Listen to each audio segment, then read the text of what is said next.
China has spoken out after the US approved another arms deal between the US and Taiwan. That would be worth over $2 billion. Here's the Chinese Foreign Ministry warning against the deal. China urges the US to abide by the One China principle and China-US 3 joint communique. Stop selling arms to Taiwan and having military contact with them. Cancel all relevant arms sales planned for Taiwan to avoid further damaging the China-US relationship and peace and stability in the Taiwan Strait. China will take justified and necessary measures to firmly safeguard our national sovereignty and security interests. Well, this would be the second arms deal between the US and Taiwan in recent months. The first, worth $1.8 billion, was approved earlier this month and prompted Beijing to sanction the US arms manufacturers involved. Taiwan is self-governing, but China regards it as a renegade province. US relations with Taiwan have grown just as they have soured with Beijing. Taiwan says it will continue to develop its defence capacity in the face of China's military expansion. Well, I'm joined now by Bonnie Glaser, the director of the China Power Project at the Centre for Strategic and International Studies. Thanks very much for being with us. So what do you think this move means? Well, I think that China always objects to U.S. arms sales to Taiwan, but under a law that was passed in the United States in 1979 called the Taiwan Relations Act, every administration is required to sell arms to Taiwan to defend itself. And frankly, the threat from China is growing, and there is enormous bipartisan support in Congress for selling more arms to Taiwan. So given that support, that will clearly be seen as a provocation in China. What's China's aim here? Well, China is trying to defend its sovereignty and not appear weak to its domestic public. But frankly, the Chinese government knows that the United States will continue to sell weapons to Taiwan to defend itself.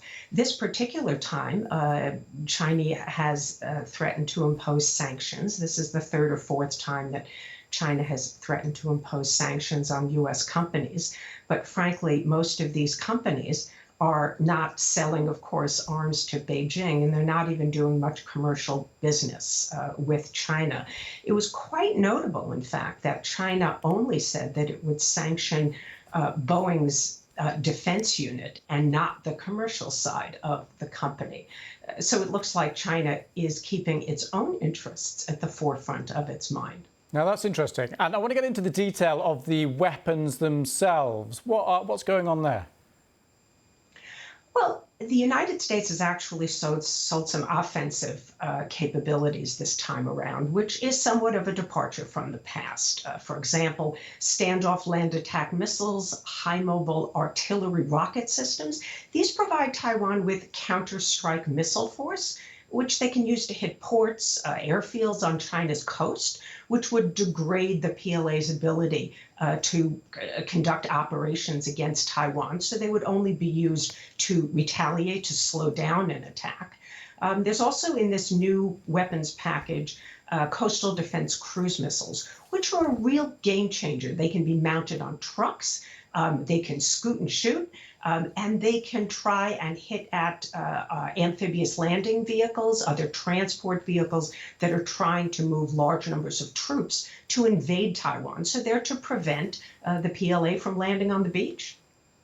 Bonnie, thank you so much for talking us through what's going on there with that arms deal. We really appreciate it. Bonnie Glaser. Thank you. Next, the US has also signed a military agreement with China's regional rival, India.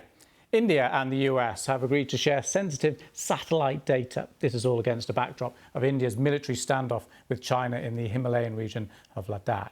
The announcement came during high-level talks in Delhi between America and India. Here's US Secretary of State Mike Pompeo.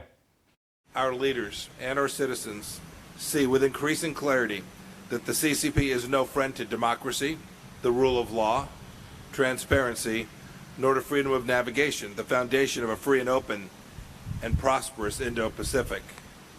I'm glad to say that the United States and India are taking steps to strengthen our cooperation against all manner of threats, and not just those posed by the Chinese Communist Party. Regina Vaidyanathan is in Delhi.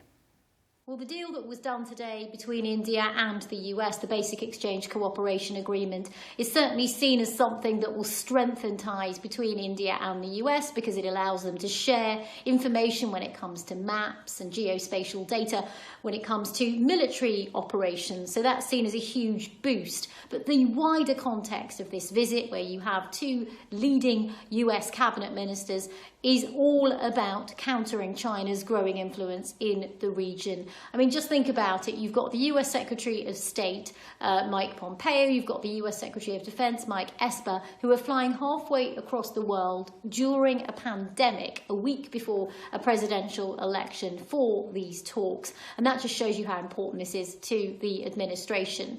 Now, having left India, they're now in Sri Lanka. They will then go on to the Maldives and then Indonesia, and those last three countries that I mentioned all have very good relationships and strong ties with Beijing. So this is all about trying to contain and counter China's growing influence in this region. And it's worth also mentioning that only a few weeks ago, Mike Pompeo's deputy, Stephen Biegun, the Deputy Secretary of State, made a visit to Bangladesh. Bangladesh, another country that has close ties with Beijing. It was the first time that a senior US official has visited Dhaka for close to a decade.